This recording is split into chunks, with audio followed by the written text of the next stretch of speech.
가묘, 집 가자의 사당묘, 집안에 두는 사당을 말합니다. 자, 그러니까 가묘는요, 조상의 위패를 모셔놓고 제사를 지내는 공간입니다. 그러다 보니까 조선 초부터 조정에선 집에 가묘를 마땅히 지어야 합니다. 안 지으면 벌을 줘야 한다고까지 했습니다. 그렇다면 조정은 왜 가묘를 지으라고 강조했을까요? 바로 제사가 중요했기 때문이죠. 아, 효. 그렇죠. 이 가래의 그 제례편에서도요, 이 제사의 예법을 자세히 다루고 있고요. 사당을 필수 건물로 설명할 만큼 정말 제사는요, 유교에서 너무나도 중요한 의식으로 여깁니다. 그러다 보니 사대부의 집에서 이런 가묘를 볼 수 있었던 거죠. 교수님, 유교에서 이렇게까지 좀 제사를 강조한 이유는 뭐였을까요? 옛날 6.25 지침서 중에 하나인 효경이라는 책을 보면요. 효를 뭐라고 얘기했냐면 효란 하늘의 불변한 기준이요. 땅의 떳떳함이다. 라고 하면서 효의 기본을 우주 원리로까지 승화시킬 정도였어요. 돌아가신 조상을 공경하는 형식이 바로 제사라고 하는 모습으로 나타난 것이죠. 그리고 또 하나가 있는데요. 당시 조선 사람들이 볼 때 세상의 중심이 어디였겠어요? 중국이죠. 중국 것을 따르는 게 곧 문명화의 길이라고 믿을 수밖에 없는 환경이었던 것이죠. 요즘 말로 바꿔 말하면 조선 버전의 국제화 정책이라고 할 수가 있어요. 그래서 나라에서는요, 사대부들이 사당을 짓고 제사를 지내는 등의 그 유교적 예법을 잘 지키고 나아가서 유교사의 모범이 되길 바란 겁니다. 자, 그런데요, 그 과정에서요, 예상치 못한 문제가 생겨요. 조선 초에 사대부들이 말을 잘 안 들어. 사당 짓는 속도도 더디고 제사 지내는 것도 잘 안 따른 거예요. 살던 풍습을 바꾸는 게 이게 쉬운 일이 아니에요, 이게. 그렇죠. 그럼요. 게다가 고려 시대까지만 해도 대부분은요, 절의 위패를 모셨고요, 제사는 집에서 안 지냈거든요. 그리고 현실적으로 갑자기 집안에 가묘를 지으라면 이게 쉽겠습니까? 그래서 사당을 짓거나 기제사를 지내는 일은요, 200년 가까이 잘 정착이 안 됩니다. 오래 걸립니다. 그러자 일부 조정 신하들은 이 제사를 강제화하고 안 하면 처벌해야 된다, 이런 상소를 계속 올리는 거예요. 그러다가 17세기 즈음에 서서히 제사의 풍습이 드디어 자리 잡기 시작이 된 겁니다. 자, 그렇게 제사를 지내기 시작한 조선시대 사람들. 자, 그러면 과거엔 제사를 어떻게 지냈을까요? 어머니의 기일이다. 제사는 누님댁 차례이다. 자, 요거는요, 조선 인종 때 승정원 동부승지를 지낸 이문건이란 인물이 쓴 일기입니다. 일기. 어머니 기일에 제사를 지내는 건 누구 차례다? 이문건의 누님. 네, 누나였습니다. 그러니까 제사가 유입된 고려 말부터 제사가 장려된 조선 초중기만 해도 제사는요, 아들 장남만의 의무가 아니었던 거예요. 딸과 아들이 이렇게 돌아가면서 친부모의 제사를 지내거나 혹은 외손자가 외가 조상들의 제사를 지내는 경우도 있었습니다. 자, 근데 잘 보세요. 현대 들어서 제사를 지낸다? 그럼 보통 장남 집에 가서 지내지 않습니까? 맞아요. 궁금한 거예요. 아니, 왜 큰 집에서 제사를 지내겠을까? 부계. 그러니까 이것은 아버지 쪽 라인을 중시하는 이게 부계고 어머니 쪽 라인을 중시한다. 그러면은 모계가 되는 것이죠. 제사가 맏아들에게 고정된 이유는 바로 이 부계와 관련이 있는 건데요. 고려 때까지만 해도 가족 관계에서는 부계만이 중심이 된 사회는 아니었어요. 그리고 나를 중심으로 보면 아빠 쪽, 엄마 쪽 똑같이 중요하게 여기던 전통이 본래 우리나라의 전통이에요. 이런 상황인데 어떻게 조선의 부계 중심 가족 질서가 자리를 잡게 됐을까요? 이건 역시 조선의 유교화 과정과 밀접한 관련이 있죠. 먼저 이 북의 중심 질서는 엄밀히 말하면 성리학 이전 중국의 종법에서 비롯된 거라고 볼 수가 있어요. 종법이란 북의 중심으로 가계도를 계속 만들어가는 하나의 원리 원칙을 말합니다. 우리가 지금도 익숙한 족보가 바로 이 종법의 원리에 따라서 작성한 가계 기록이에요. 이게 이제 소종에 포함되는 구성원들을 그린 그림이에요. 여기 보면은 내가 있습니다. 네. 나를 중심으로 볼 때 아버지는 1대조 선조가 되는 거죠. 할아버지는 2대조, 또 3대조, 4대조. 즉 객관적으로 보면 나까지 포함하면 5개의 학렬 세대가 소종을 구성하는 거죠. 결국 어디까지 직접 제사를 지내야 하냐? 주자가 제시한 가이드라인이 바로 이 가계도에 나와 있는 거예요. 그러니까 이제 뭐 사촌, 육촌, 팔촌이 가장 가까운 가족 구성원 근친입니다. 이게 소종의 개념이고 이 유산이 지금도 강하게 민법에 남아 있는 게 팔촌이라는 개념이라는 거예요. 그리고 이 가래의 그 제례편에서도요, 이 제사의 예법을 자세히 다루고 있고요. 이렇게 적혀 있어요. 제사는 맏아들이 주관한다. 이처럼 이 가래의 예법들도요, 종법을 지켜야 실천할 수 있었으니까 그 종법을 떼어놓고선 유교화를 하기 어려웠던 겁니다. 특히 17세기쯤에 이 유교화름이 굉장히 거세게 불거든요. 그러면서 제사는 뭐 절대적으로 맏아들의 의무가 됩니다. 자, 그러면 요즘 제사를 바라보는 인식은 어떨까요? 자, 최근 한 설문조사에 따르면요, 제사를 지낼 생각이 없다라는 응답이요, 전체 과반수를 넘더라고요. 맞아요. 네. 자, 그래서 어느 부분이 힘든지 뭘 개선해야 할지에 대한 설문조사를 한번 보시겠습니다. 자, 설문조사에서 1위에서 3위를 한번 좀 살펴볼 텐데요. 3위는요, 남자도 같이 제사 준비를 하자라는 어떤 그런 겁니다. 2위는 이제 형식의 간소화예요. 제사를 지낼 때 뭐 순서, 형식 복잡하니까 이거 좀 간단히 하자. 자, 그러면 1위는 뭘까요? 자, 1위는요, 바로 제사 음식의 간소화였어요. 예? 교수님, 그러면 이런 규칙들이 다 가래에 나와 있는 거예요? 그렇죠. 주자의 가래에는 제사를 지내는 예법에 대해서 세세히 적어 놓았어요. 사당 앞에서는 어떤 순서로 도열을 해야 하고 음식을 어떻게 올려야 하고 이런 것들이 아주 세세하게 적혀 있어요. 한번 우리가 조금 더 디테일하게 들어가서 주자 가래에서는 음식을 어떻게 차리라고 했을까? 한번 확인해 보겠습니다. 자, 이게 지금 가래에 나와 있는 그 제사상 차림인데요. 거의 한 20개 정도가 되는 제사상 차림을 가이드라인으로 제시한 거예요. 근데 사실은 이거는 주자가 살던 중국의 강남, 남송 때 그 지역 환경과 경제 상황 이거에 맞춰서 해놓은 것이기 때문에 이것은 강남의 기본 관습 풍토와 깊은 관련이 있어요. 근데 이런 외래 사조가 한반도에 그냥 들어올 때 이대로 하는 게 쉽지는 않죠. 네. 하물며 일반 백성들은 현실적으로 이 20가지를 다 차릴 수가 없는 것이죠. 이처럼 17세기 초까지만 해도 주자 가래의 이 제사상 상차림은 참고 정도이지 각자 문중에 따라서 형편에 맞춰서 제사를 지내곤 했죠. 고민하지 않죠.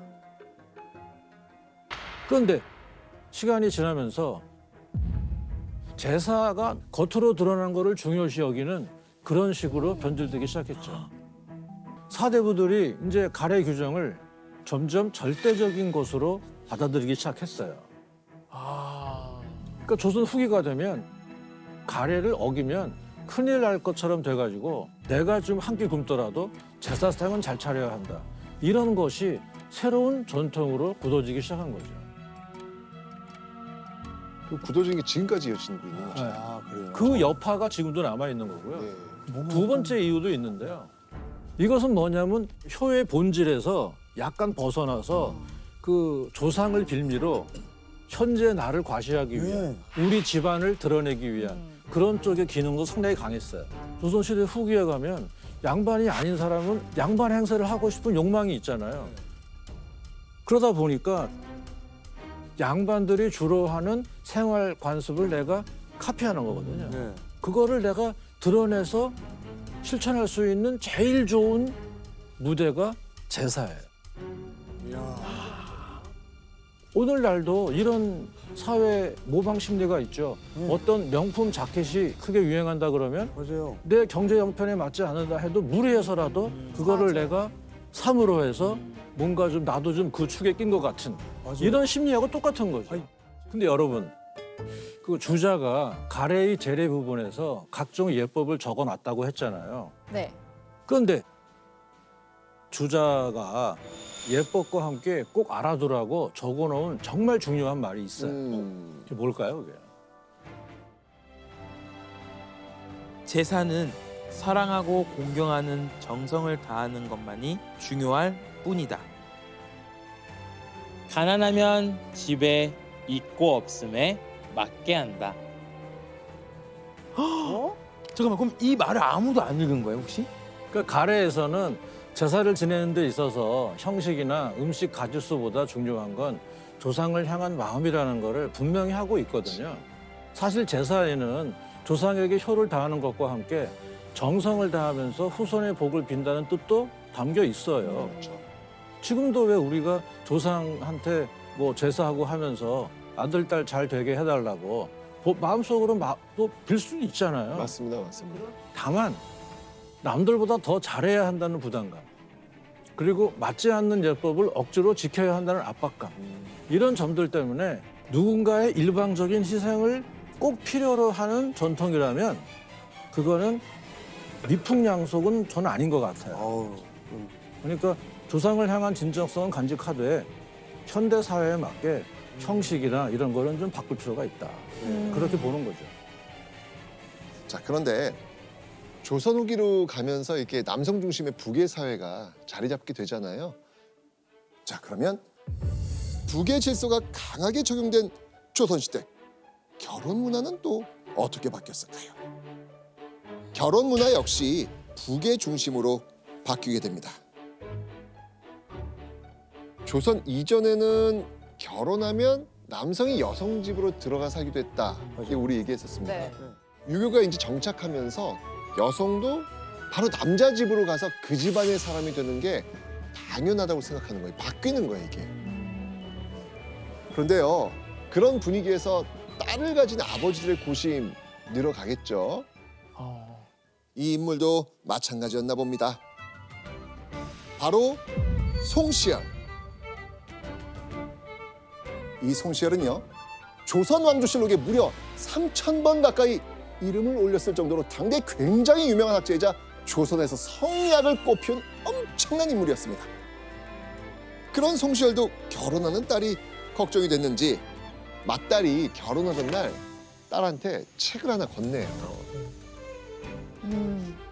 그 책에 조선에서 바라던 이상적인 그 아내상과 며느리상이 담겨 있습니다.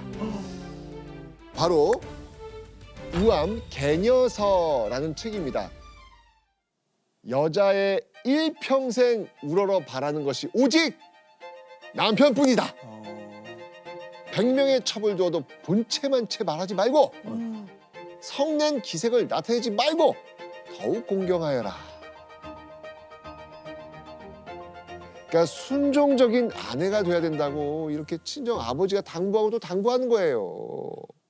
자, 두 번째는 고부 관계에 대한 글입니다. 네. 시부모 섬기기를 제 부모보다 중요할지니 극진히 섬기도록 하여라. 시부모를 박대하고 제 며느리 흉을 또 보는 사람이 세상에 많으니 어찌 경계하지 않겠는가.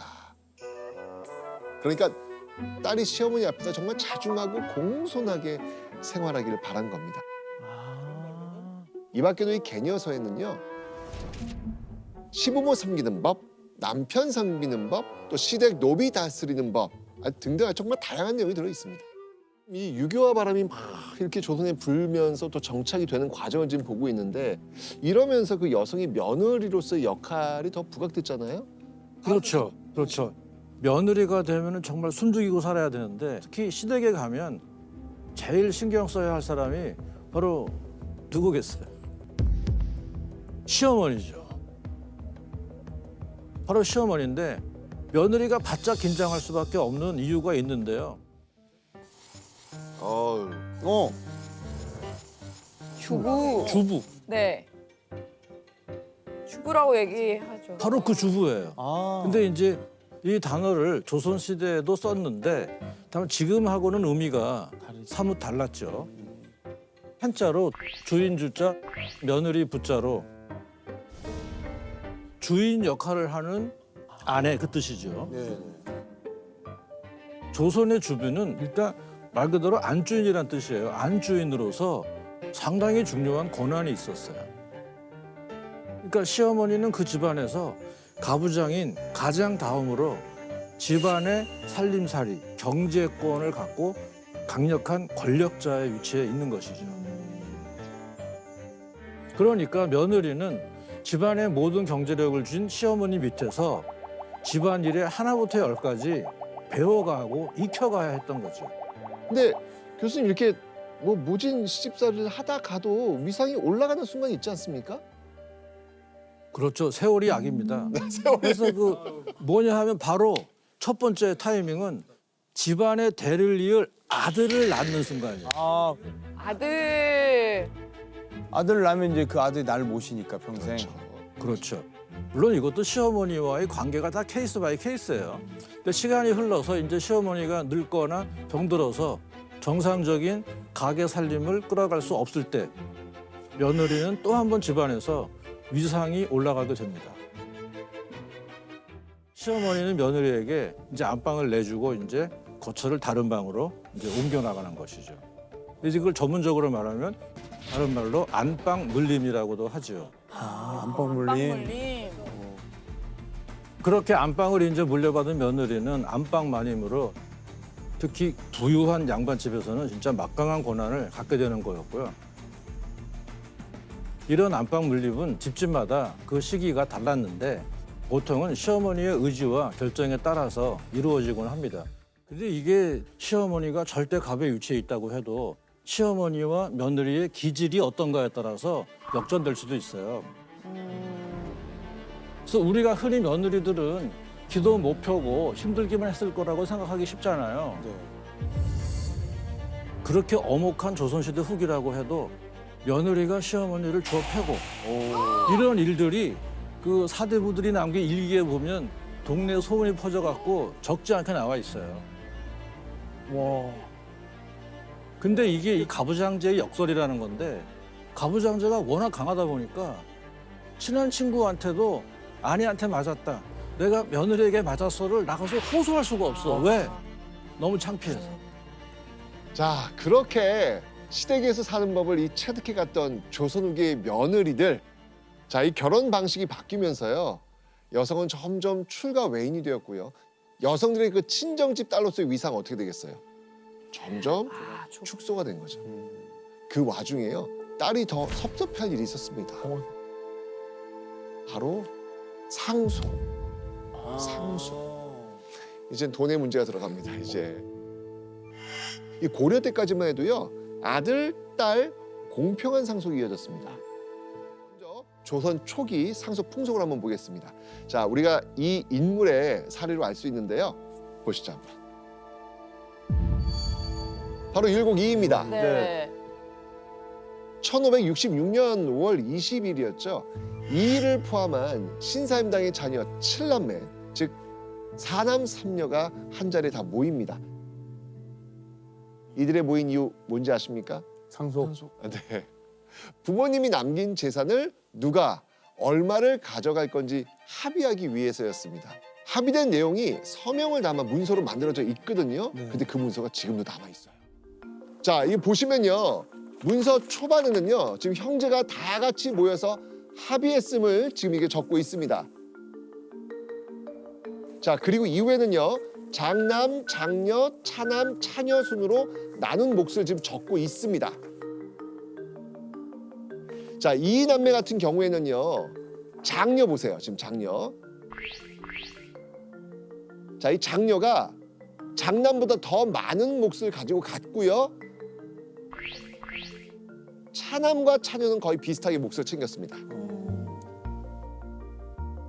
자, 이걸 보면은 상속이 꽤 공평하게 이루어진 것 같지 않습니까? 그러니까 이 집안 경우에는요. 제사를 누가 지네대로 고정을 시켰냐면 장남이 지네대로 고정을 시켰습니다.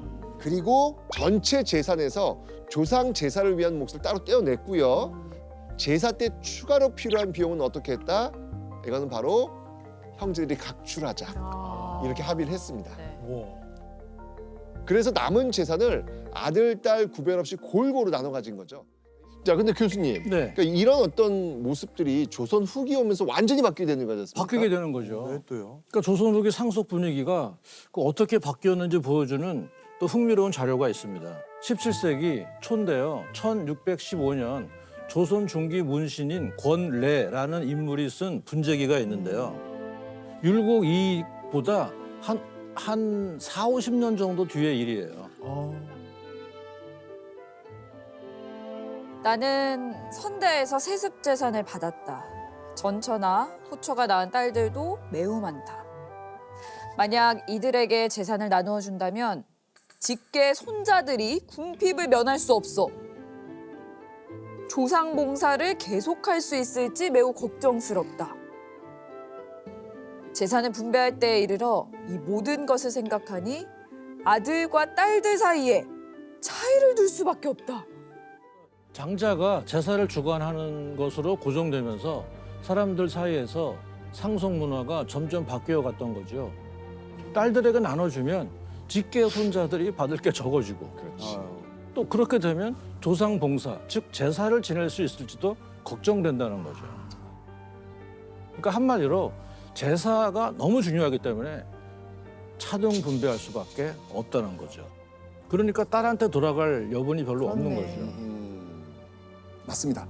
자, 그러면 조선 시대를 지나가지고 현재 우리나라 상속을 좀 들여다봤으면 좋겠어요. 자, 그렇다면 지금 법에서는 어떻게 정해놨길래 갈등이 있는 걸까? 자, 시대가 바뀌고 사회적 가치관이 바뀌면서요. 상속 비율이 점점 바뀌어요. 네. 자, 한번 보시겠습니다. 궁금해요. 네. 이게 일제 강점기부터 1959년까지 쓰인 의용 민법인데요. 여기서는요. 장자가 단독으로 지금 상속을 받고 있습니다. 자, 그런데 대한민국 민법이 시행된 1960년부터 1978년까지를 한번 보겠습니다. 네.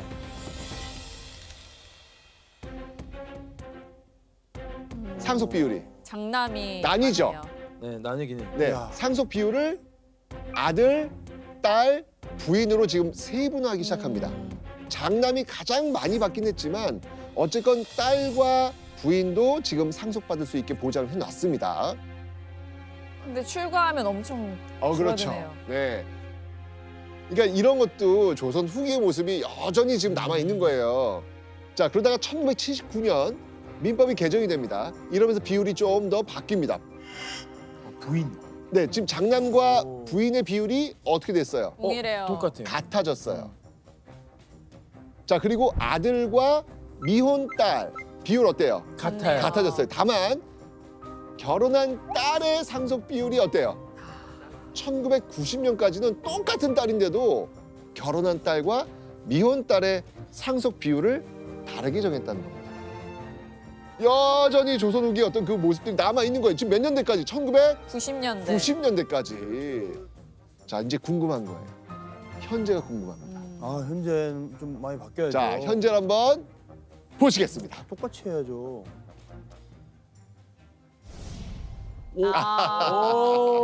처 1.5. 1991년에 개정된 이 민법에서는요. 공평하게 재산 분할을 하는 게 원칙입니다. 대신 아내에게 몫을 좀 더 주고요. 아들과 딸은 똑같은 비율로 지금 상속하도록 이렇게 해놨습니다. 아. 그러니까 딸들 역시 비로소 결혼 여부와 상관없이 공평하게 받게 된 겁니다. 자, 그리고 혹 불평등한 상속이 이루어졌을 경우에는요, 유류분 청구 소송을 통해 가지고 바로 잡을 수 있는 기회도 보장이 됩니다. 어쩌면 이 역사가 쭉 이어지면서 유교식 예법들이 전통 질서로 사회 속에 녹아 있을 수밖에 없었긴 했겠지만 시간이 지나면서 이렇게 시대에 맞게 합리적. 바뀌어 나가고 있는 겁니다.